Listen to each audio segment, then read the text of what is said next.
Hey folks, so this is part 2 of section 4.1.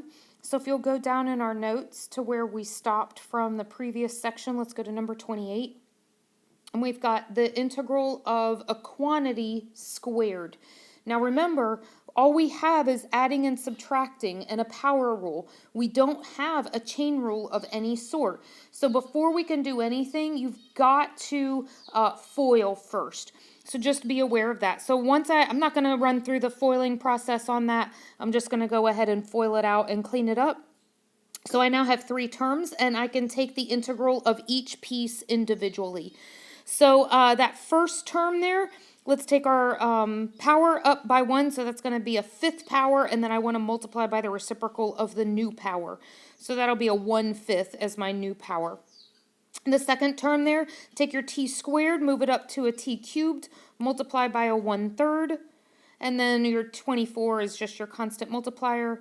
And then lastly, take your 9, and since it's just a constant, multiply by the variable, so 9t. Don't forget your constant. Clean all of these up a little bit, and you've got 16/5 t to the 5th plus 8t cubed plus 9t plus c.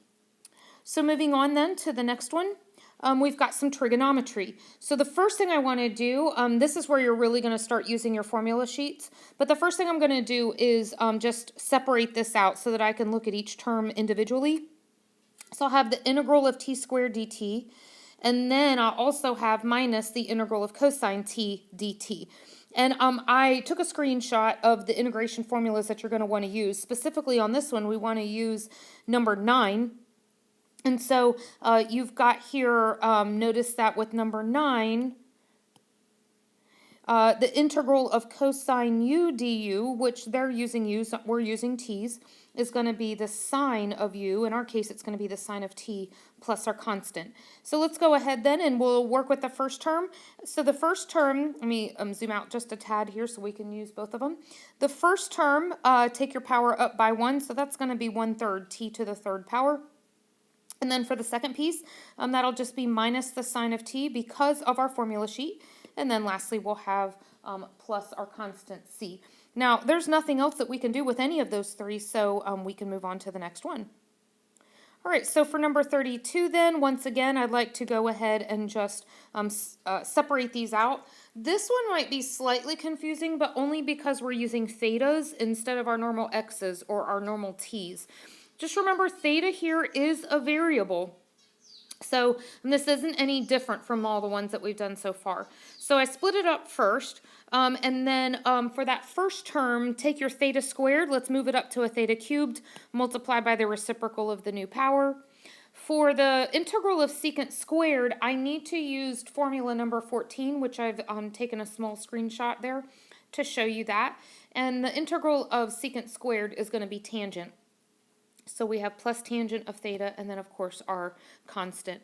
Again, nothing to clean up here, so we will move on to the next one. For number 34, just remember, we don't have a product rule. You cannot use multiplication. It has to be all adding and subtracting. So the first thing that I'm going to do is I'm going to distribute, since there is no product rule. So once I distribute, take that secant and pass it to the tangent. There's my first piece there. And then also take the secant and pass it to the next secant, which is going to be a secant squared.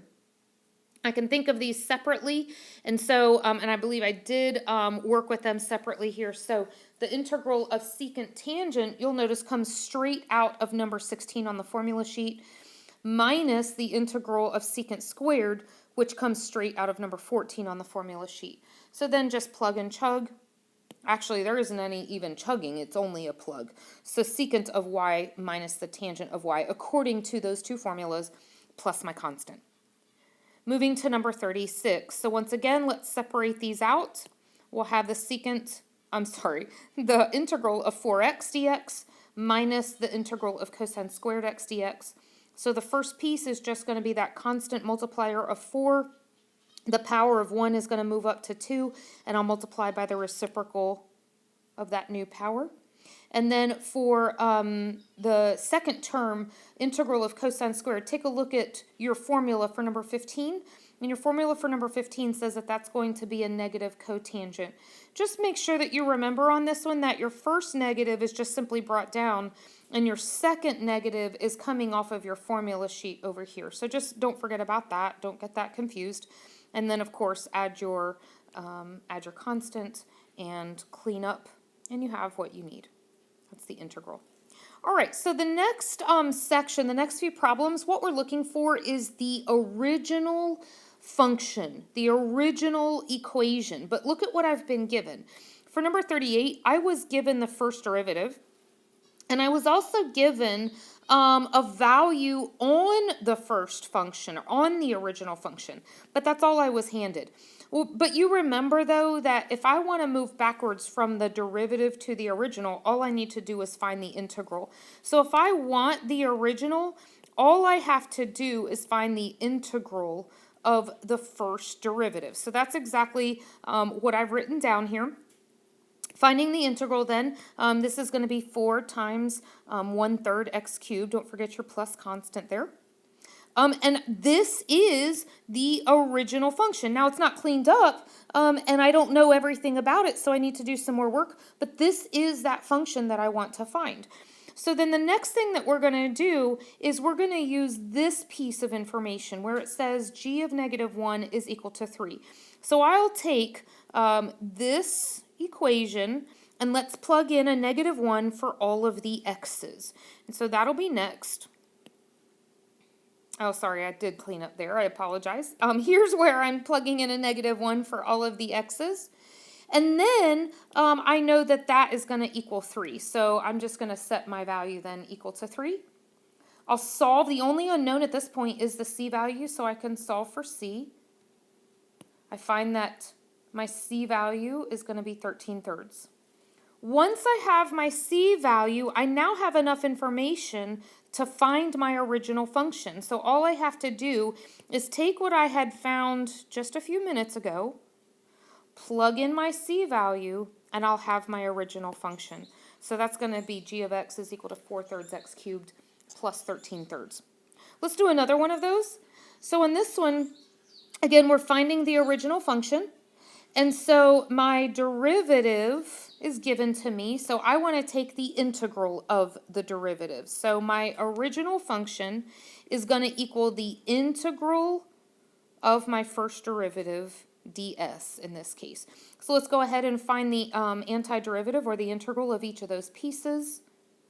So that's going to be 10 times a half s squared. Remember that first power moves up to 2, multiplied by the reciprocal of the new power.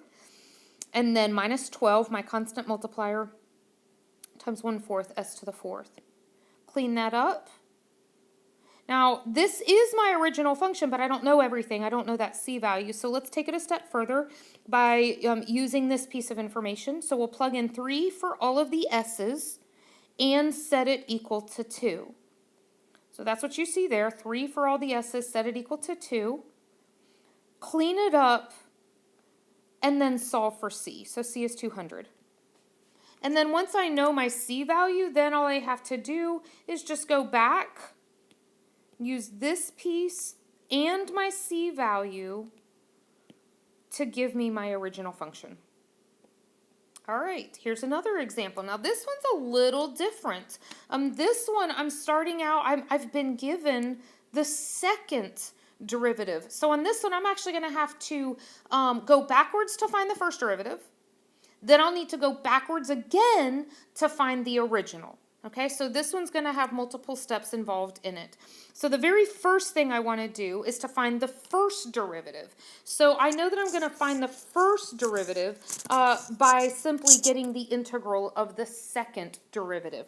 So that's where we're working. So go ahead and get the integral then. And that's going to be 1/3 x cubed plus c. All right, well now let's use this next piece of information where they tell me that if all of my x's are 0, then my y value is going to be 8. So all I need to do is plug in zeros for all of those x's and then set it equal to 8. Solve, and you have c is equal to 8. Okay, so then now I can write down what my first derivative is. Okay. Now, for the next part, that's my first derivative. So now what I need to do is I need to go backwards again to be able to find my original. So let's take the integral of this guy so that I can find my original. Okay, so f of x, my original, is going to be the integral of that first derivative. So let's go and find the antiderivative of each piece. We have 1/3 times 1/4 x to the 4th plus 8x plus c. And now let's use this piece of information where in the original, when all of my x's are 0, my y value is going to be a 4. So I just plugged in a 0 for the x's, solve for c, and you get c equals 4. Now you do have to do a little bit of cleanup here that I kind of ignored on this case, but just so that you are aware, I'm using this. I did clean up that very first term to say a 1/12, just so you know. And then I'm plugging in my c value of 4. All right, let's move to number 46. Again, very similar concept here. I used a little bit different notation, but by now, we know that this just means the derivative. So if I know what the derivative is and I want to find the original, then all I need to do is integrate, or all I need to do is find the antiderivative. So the very first thing I'll do is say that y, my original, is equal to the integral, the antiderivative of the first derivative. Notice that I did write it differently. I didn't leave it as a fraction form, but I moved that x value up to the top. All right, let's find the antiderivative then. This shouldn't be a surprise to you. Okay? And then once I have that, I can do a little bit of cleanup, but I'm also going to use this concept of the coordinate 1, 3. So when my x value is 1, my y value is 3. Okay, oh, there's the cleanup. Sorry about that. And then here, when my x value is 1, so all of my x's are turned into 1s, and I'm going to set it equal to 3, and then I can solve for c. So c is 2. Okay, so now I have what my original function is, and I also have my c value. So then all I need to do is plug it in. All right, number 56 is something that I'd like to save for our Zoom meeting that we're going to be having, so stay tuned, and we will do this over video conferencing. Thanks, guys, for watching.